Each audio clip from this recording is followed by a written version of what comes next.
Imposing stone sentinels stand guard on Rapa Nui, a volcanic island that anchors the western point of the Polynesian Triangle in the South Pacific. You might know it as Easter Island.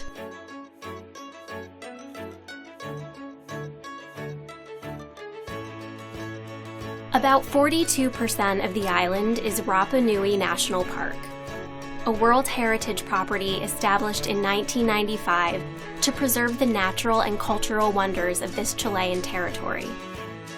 This Polynesian outpost blossomed in isolation, developing a distinct architectural and artistic culture. Moai, the enormous heads that dot the landscape, are the lasting legacy of this ancient society.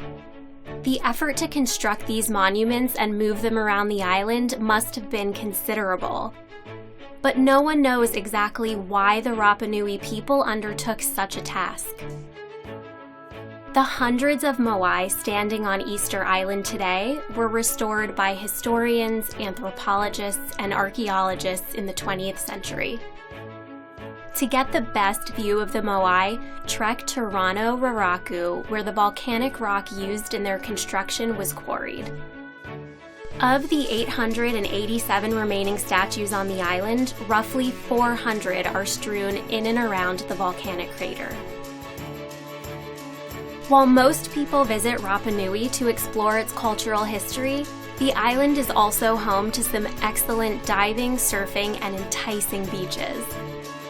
It's miraculous that Polynesian peoples ever reached Rapa Nui in the first place. Getting there today is much easier, but the island is still very far afield.